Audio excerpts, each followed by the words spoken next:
예, 오늘 말씀의 제목은 원수와 형제입니다. 원수와 형제입니다.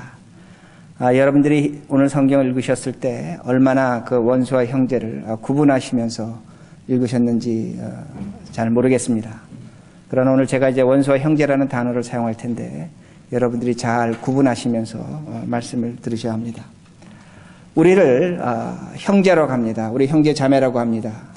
원래 형제 자매라는 것은 피를 나는 관계를, 혈연의 관계를 형제 자매라고 합니다. 그러나 우리들이 형제 자매라고 그렇게 교회에서 부릅니다. 그 이유 중에 하나가 우리에게는 공통의 목표, 예수 그리스도라는 그 공통의 목표를 두고 우리가 힘을 합해서, 마음을 합해서 한 길로 가고 있기 때문에 형제 자매라고 그렇게 말합니다. 또한 자매라고 형제라고 하는 이유 중에 하나는 성숙적 인간관계, 성숙적 인격적 관계를 갖고 있을 때 그때는 형제와 자매가 됩니다. 신의를 지키고 의리를 지키고 서로에게 그 어떤 도의적인 것을 감당하면 형제가 될 수 있습니다. 그리고 형제라는 것은 서로 의지하는 겁니다. 서로를 도와주는 겁니다. 배신하지 않습니다. 그것을 형제의 관계라고 그렇게 말합니다. 그러나 이 형제의 관계가 깨어지면 원수가 됩니다. 원수는 내 목적을 위해서, 내 목표를 위해서 다른 사람을 사용하고 그 사람을 버립니다. 그 사람의 아픔을 주고 고통을 줍니다. 적대적 관계로 돌변한다는 말씀이 됩니다. 그때는 원수가 된다는 말씀이 됩니다. 원수는 너와 내가 증오의 관계입니다. 나의 목표를 위해서, 한 가지 목표를 위해서 그 사람을 사용했고 또 그 사람을 버렸기 때문에 그로 인한 아픔이 있습니다. 갈등이 있습니다. 그러기에 성경에서 원수를 영어 번역 보면 에나미입니다. 적입니다. 싸울 수밖에 없고 다툴 수밖에 없을 것을 원수로 그렇게 표현합니다. 제가 왜 이렇게 원수와 형제를 설명드렸냐면 다른 것이 아니라 지난번에 교황이 명동성당에서 강론을 했습니다. 그러면서 그 강론할 때 죄 지은 자를 77번 용서하라 그렇게 강론을 했던 것 같습니다. 신문에 기사가 났는데 기사의 내용이 뭐냐면 왜 캐톨릭은 교황은 77번 용서하라고 이야기하는가?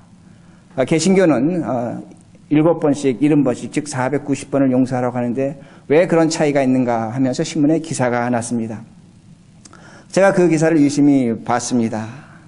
물론 예수님께서 말씀하신 것이기 때문에 77번 용서해야 될 것인지 490번을 용서해야 될 것인지는 굉장히 중요할 수가 있습니다. 똑같은 예수를 믿습니다. 똑같은 성경을 믿습니다.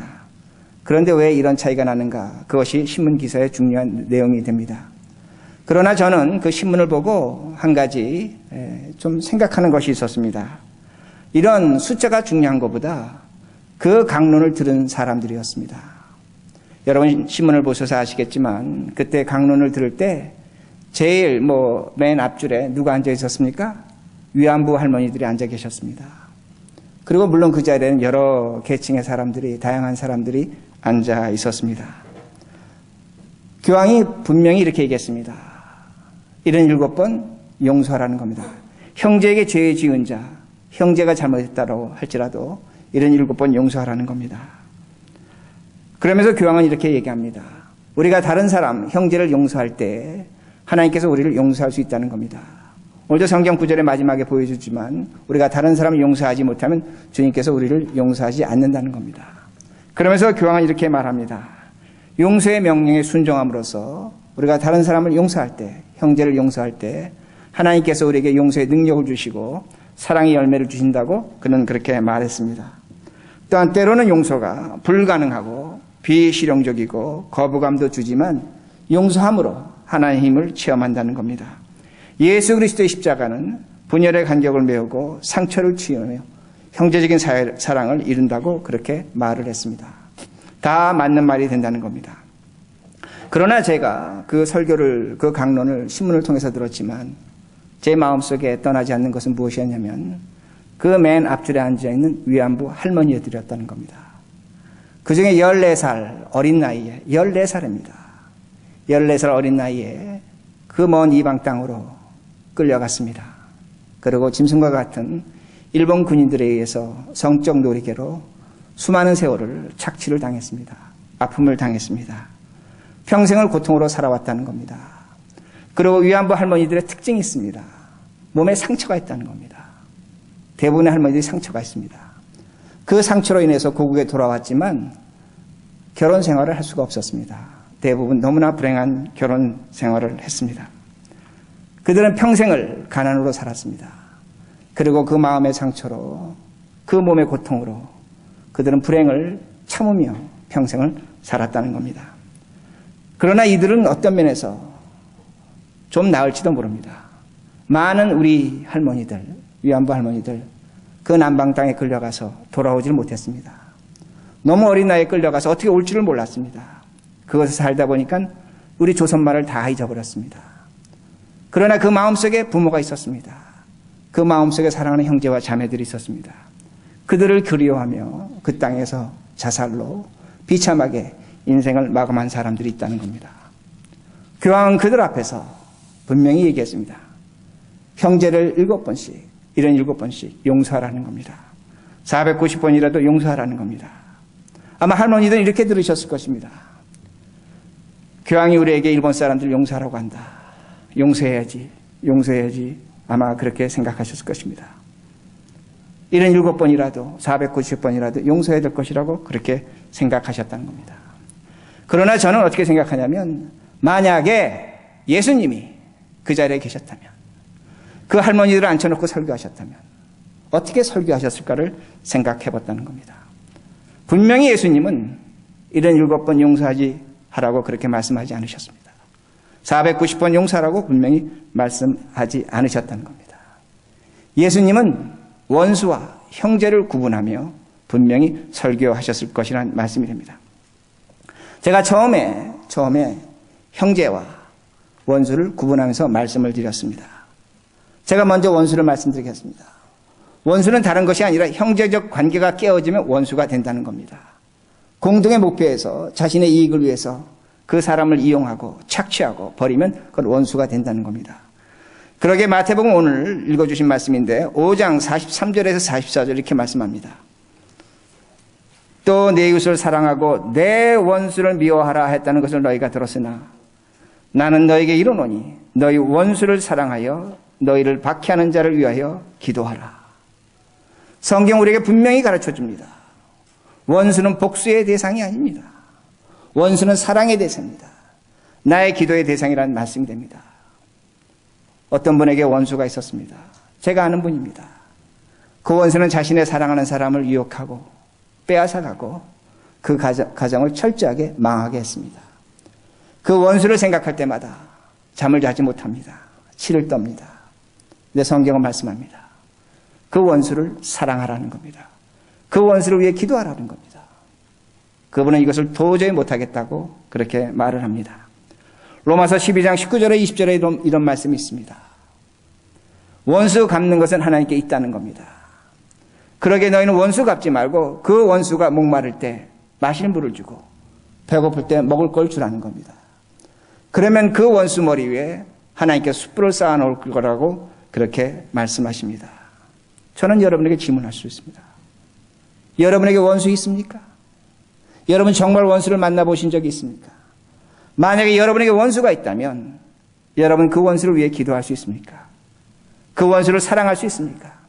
그가 배고플 때 먹을 걸 주고 그가 목마를 때 물을 줄 수 있는가입니다. 원수는 죄를 질책하는 것이 아닙니다. 원수는 사랑의 대상입니다. 원수는 기도의 대상이라는 것을 분명히 말하고 있습니다. 그러게 우리 기독교 역사에 보면 그 원수가 자신의 아들을 죽였습니다. 그 원수를 자신의 아들로 삼은 손양원 목사님도 계십니다.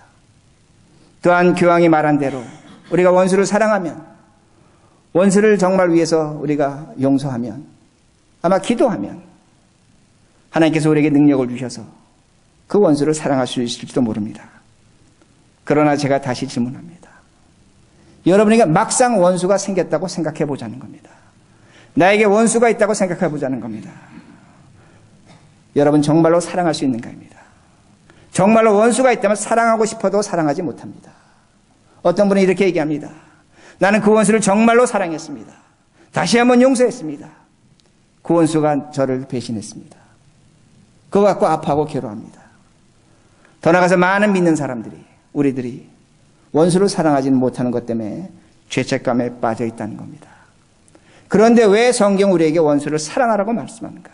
왜 그를 위해 기도하라고 그렇게 말씀하는가입니다. 저는 여러분에게 질문하고 싶습니다.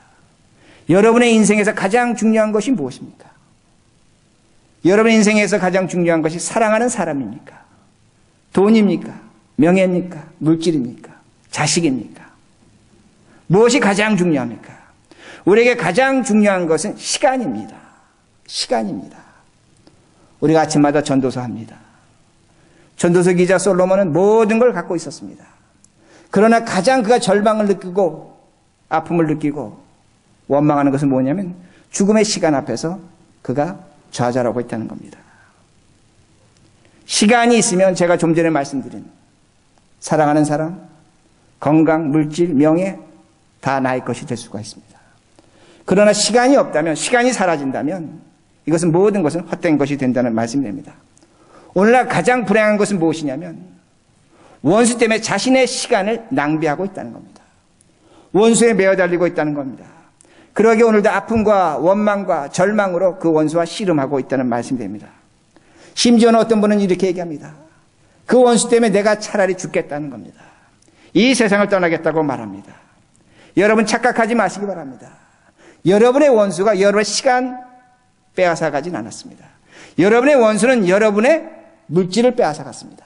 사람을 빼앗아갔습니다. 사랑을 빼앗아갔습니다. 그러나 원수가 정말로 빼앗아간 것은 무엇이냐면 여러분의 시간이라는 겁니다. 시간을 고통과 원망과 절망의 시간으로 만들어버린 겁니다. 나를 속인 그 사람 지금도 잊지 못합니다. 그 원수가 내 마음속에 자리 잡고 있습니다. 그것 때문에 오늘도 우리는 괴로워하고 힘들어하고 있다는 말씀이 됩니다. 시간이라는 것은 하나님께서 우리에게 주신 가장 귀한 시간이 됩니다. 축복입니다. 여러분은 여러분의 시간을 어떻게 낭비하고 있습니까?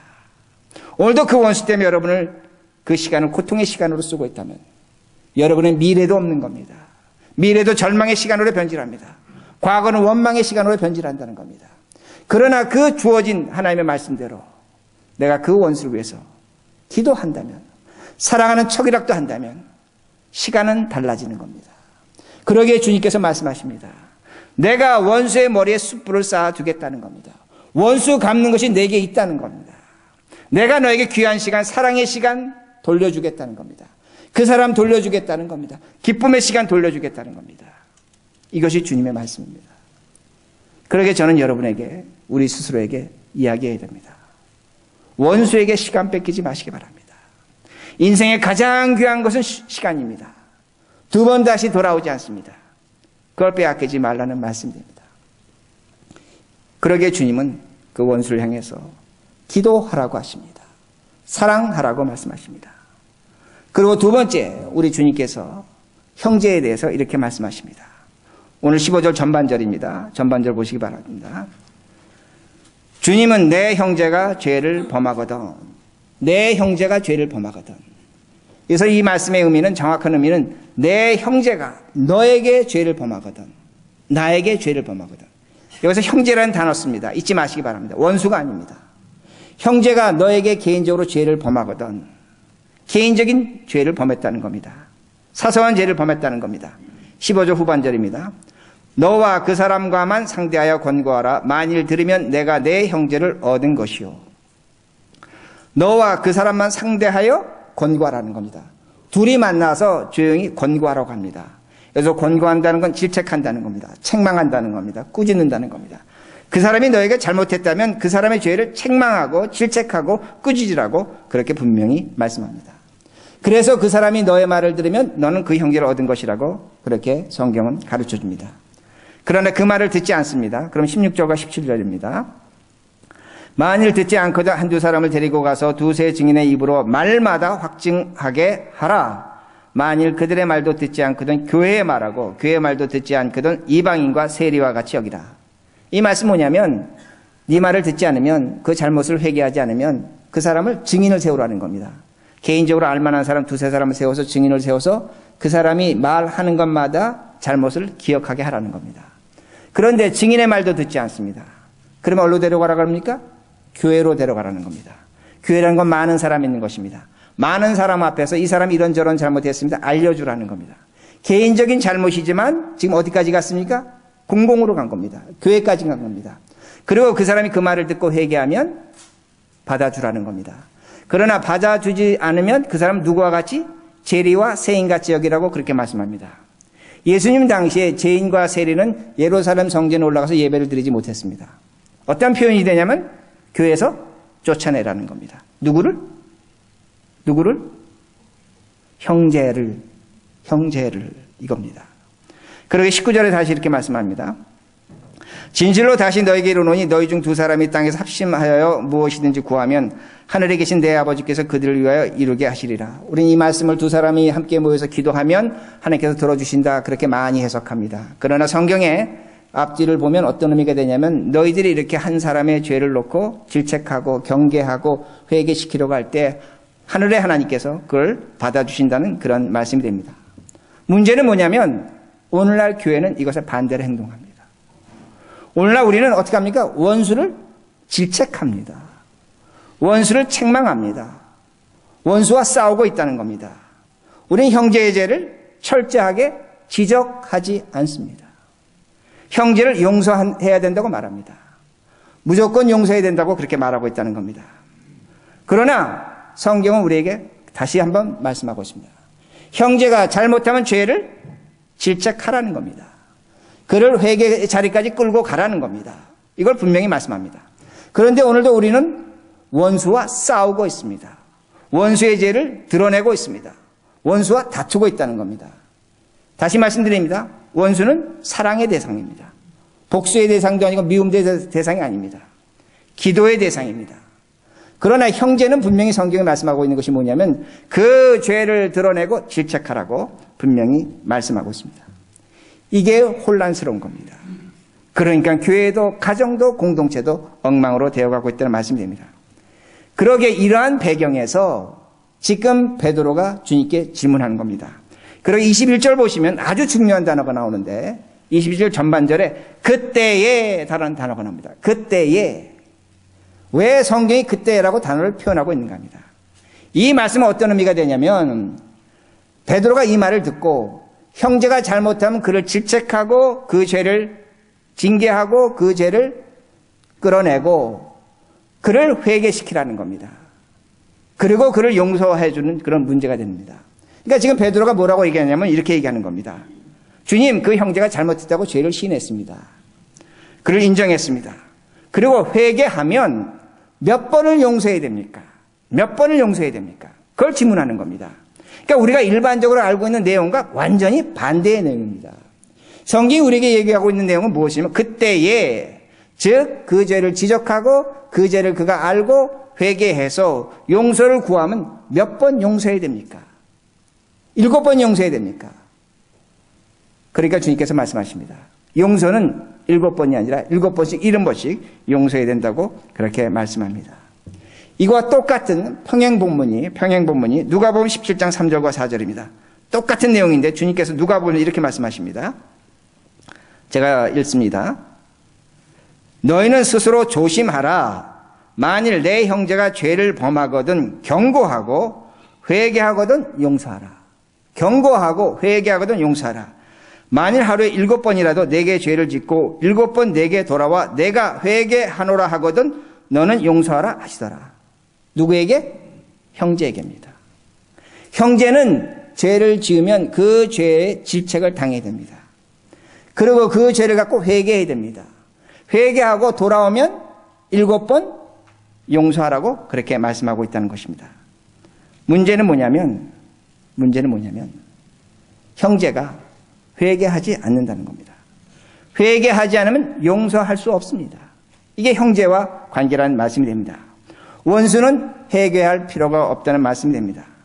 그러나 그 형제가 회개하면 우리는 끝까지 용서해야 된다는 말씀이 됩니다. 문제는 뭐냐면 우리들이 형제와 원수를 혼란스럽게 사용하고 있다는 말씀이 됩니다.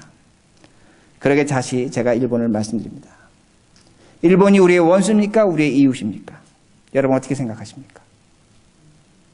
원수라고 생각하십니까? 이웃이죠. 우리와 우방 관계를 맺고 있습니다. 우리 많은 동포들이 그곳에 살고 있습니다. 만약에 일본이 원수라면 우린 그들을 위해 기도하면 됩니다. 그들을 사랑하면 됩니다. 그리고 하나님의 심판에 맡기면 됩니다. 그러나 일본은 이 시대에 우리 원수가 아닙니다. 우리의 이웃국가입니다. 어떻게 해야 됩니까? 우리는 그들의 잘못을 집요하게 지적해야 합니다. 그들을 잘못했다고 이야기해 줘야 된다는 겁니다. 질책해야 된다는 겁니다. 이번에 제가 살던 글렌데일에 소녀상을 세웠습니다. 그 소녀상을 미국 각곳에 세워야 합니다. 어떤 분은 왜 쓸데없이 그런 거 세워갖고 분란을 만드느냐 그러는데 그렇지 않습니다. 형제라면 그 잘못을 깨닫게 해야 됩니다. 질책해야 됩니다. 세계 만방에 일본의 죄악을 알려야 된다는 말씀입니다. 왜? 형제이기 때문입니다. 그리고 그들이 회개하면 위안부 할머니든 그들을 반드시 용서해야 된다는 겁니다. 여러분이 아시는 것처럼 독일은 2차 세계대전이 끝난 다음에 전범국가였습니다. 그러게 자신들이 피해준 국가와 그 백성들에게 보상을 했습니다. 왜? 형제 관계를 다시 맺기 위함입니다. 그러게 수많은 돈을 들여서 잘못했다고 보상하고 개인적으로도 보상한 것이 독일이 됩니다. 그러게 교황은 유대인들, 자신의 동족 수백만을 죽인 유대인들, 그 당한 유대인들에게 교황은 이렇게 말할 수 있습니다. 너희들이 독일 사람을 용서하라고 그렇게 말할 수 있습니다. 왜 그렇습니까? 독일은 회개했습니다. 잘못을 빌었습니다. 그러게 독일의 수상이나 대통령은 가는 곳마다 자신들이 피해를 준 국가에 가면 무릎을 꿇고 사죄합니다. 그러기에 교황은 유대인들에게 그렇게 말할 수 있다는 겁니다. 그러나 우리에게는 아닙니다. 왜? 일본은 회개하지 않았다는 겁니다. 회개하지 않았다는 겁니다. 그러게 교황이 그 위안부 할머니도 앉혀놓고 14살 때 끌려간 그 할머니 앉혀놓고 7번씩 용서하라. 저는 맞지 않다고 생각합니다. 교황은 원수와 형제를 착각하며 이야기했다는 겁니다. 그러기에 다시 말씀드립니다. 일본이 회개하면 우리는 끝까지 용서해야 됩니다. 그러나 제가 여러분에게 질문합니다. 여러분 용서해 보신 적이 있습니까? 용서해 보신 적이 있습니까? 용서라는 건 고통스럽습니다. 기쁜 일 아닙니다. 용서해 보면 속이 뒤집어집니다. 아픕니다. 괴롭습니다. 힘듭니다. 용서해 보면 얼마나 고통스러운지를 모른다는 겁니다. 그러게 저는 회개보다 어려운 것이 용서라고 저는 그렇게 생각을 합니다. 용서는 굉장히 어려운 겁니다. 용서해보지 않은 사람이 용서하라고 그렇게 말합니다. 눈물 흘리고 괴롭고 힘들어하고 아파하는 사람들에게 용서해보지 않은 사람은 그까짓 것 때문에 왜 눈물 흘리냐고 말합니다. 그거 하나 왜 용서 못하냐고 말합니다. 그건 말도 되지 않습니다. 우린 용서할 줄 모르는 사람들이 됩니다. 제가 지난주에도 삼국지 말씀드렸는데 삼국지에 보면 제갈량하고 맹의가 전쟁을 합니다. 맹액이 전쟁을 합니다. 맹액이 전쟁을 하는데 6번 싸웠습니다. 6번 싸웠는데 맹액이 6번 포로가 됐습니다. 잡힐 때마다 맹액이 용서해달라고 합니다. 그리고 당신이 나를 풀어주면 내가 다시 한번 당신하고 싸워서 내가 이번에는 제갈량 당신을 이기겠노라고 그렇게 말합니다. 6번 용서해줬습니다. 7번 전쟁을 했습니다. 누가 이겼겠습니까? 제갈량이 이겼습니다. 근데 삼국지에 보면 그 7번째는 맹액이 그 제갈량의 그 은혜 거기에 감복해서 그 메갈량의 신하가 됐다고 그렇게 말합니다. 근데 대부분의 중국 역사학자들은 이 부분에 대해서는 거짓으로 얘기합니다. 허구라고 말합니다. 뭐 여러 가지 이유를 갖고 허구라고 얘기합니다. 그러나 그 중에 하나는 이겁니다. 사람은 7번 용서하지 못합니다. 여러분 몇 번까지 용서하셨습니까? 몇 번까지 용서하셨습니까? 한 번은 용서할지 모릅니다. 2번은 용서할지 모릅니다. 3번? 저는 제 기억 속에 제가 소설도 읽고 책도 읽어봤지만 7번 용서했다는 글도 못 받고 기억도 못하고 있습니다. 우린 용서할지 모른다는 그 말씀이 됩니다. 7번까지 용서하지 못한다는 겁니다. 용서는 겉으로 보면 참아주는 겁니다. 사랑하는 겁니다. 믿어주는 겁니다. 그러나 용서의 의미는 진정한 의미는 뭐냐면 신앙적인 가치를 갖고 있다는 겁니다. 믿음의 가치를 갖고 있다는 말씀이 됩니다. 우리에게 용서할 형제가 있습니다. 부부관계도 형제입니다. 그 부부가 형제라는 말씀이 됩니다. 회개하며 용서를 구합니다. 평생 같이 살았습니다. 근데 그 배신감 때문에 도저히 용서하지 못하겠다는 겁니다. 그러면서 하는 말이 너무나 힘이 드니까 용서하지 못할 바엔 이 관계를 절단내겠다고 그렇게 말합니다. 이것이 사람입니다. 평생 같이 살아도 용서하지 못하니까 그럴 바에는 관계를 끝내겠다는 겁니다. 그러나 형제 관계는 인간의 관계가 아닙니다. 하나님이 맺어주신 관계입니다. 예수 그리스도의 십자가로 우리는 형제가 된 것임을 성경은 분명히 가르쳐주고 있습니다. 형제가 끝까지 회개하면 끝까지 용서하셔야 합니다. 회개하면 끝까지 용서해야 된다는 그 말씀이 됩니다. 그리고 오늘 말씀을 보면 주인에게 1만 달란트 빚진 종이 있습니다. 1만 달란트는 당시에 그 팔레스타인이 로마에게 낼 수 있는 10년의 세금이 됩니다. 1억 불이 될지 2억 불이 될지 엄청난 돈이 됩니다. 그 주인에게 빚을 졌습니다. 주인이 그 종을 빌려서 너 빚 갚아라. 그러면서 얘기하는 게 네 몸을 팔고 네 자식을 팔고 재산을 팔고 빚 갚아라. 그렇게 얘기합니다. 근데 이 종이 참 대단한 종입니다. 빚을 갚겠다고 합니다. 여러분 1억 불 빚 갚을 수 있습니까? 사실 저는 지금 10,000불도 없습니다. 10,000불도 못 갚는데 지금 빚을 갚겠다고 하는 겁니다. 그러니까 주인이 너무나 기가 막히니까 차라리 너 풀어주겠다. 나가라. 그래서 풀어줬습니다. 나가도 누굴 만났으면 친구를 만났습니다. 100데나리온. 오늘날 돈으로 10,000불 정도 빚졌습니다. 10,000불 빚진 사람 만나자마자 멱살을 잡고 빚을 갚으라고 합니다. 갚겠다고 하는데도 갚지 않으니까 감옥에 쳐넣습니다. 근데 그 얘기를 그 주인이 들었습니다. 그래서 누굴 불렀습니까? 10,000달란트 빚진 자를 불러서 빚 갚지 않았다고 도로 그를 감옥에 넣었다고 성경은 말씀하고 있습니다. 자, 여기서 중요한 것이 나옵니다. 어떤 중요한 것이 나오냐면 오늘 우리들이 어떤 사람인 것을 분명히 성경은 가르쳐준다는 말씀이 됩니다. 우리는 예수 그리스도의 십자가의 은혜로 용서받았습니다. 이것은 비용으로 치길 수는 없지만 지금 성경이 얘기하는 1만 달란트 빚진 자라는 겁니다. 그리고 오늘 인간과 인간관계 사이에서 벌어진 그 죄는 10,000달란트짜리라는 것을 성경이 가르쳐주고 있습니다. 왜 주님께서 우리에게 끝까지 용서하라고 말씀하시는 겁니다. 오늘도 우리가 용서하지 않으면 이 하나님의 은혜, 하나님의 빚, 예수 그리스도 십자가에서 죽으신 그 은혜를 알지 못한다는 거예요. 빚의 가치를 모른다는 겁니다. 그러니까 오늘도 우리 만나서 나에게 10,000달란트 빚진 자로서 100데나리온 빚진 자에게 돈을 갚으라고 그렇게 얘기한다는 겁니다. 그러나 성경은 우리에게 말씀하는 것이 무엇이냐면 용서하라는 겁니다. 내가 용서를 하면 나의 죄가 얼마나 큰 줄을 알게 된다는 겁니다.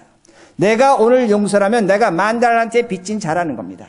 용서하지 않으니까 내 눈에 뭐만 보이냐면 100데나리온 빚진 자만 보인다는 겁니다.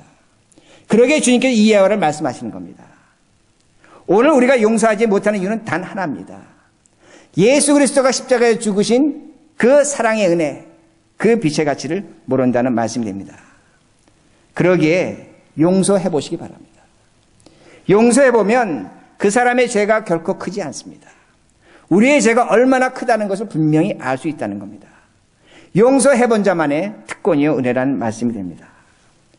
그러기에 용서해 보면 그 사람이 잘못해서 용서한 것 같습니다. 분명히 그래서 용서합니다. 그러나 용서해 보면 내 잘못이 크다는 겁니다. 나는 10,000달란트의 빚진 자라는 것을 분명히 알 수 있다는 겁니다. 그래서 주님께서 이렇게 예를 드시는 겁니다.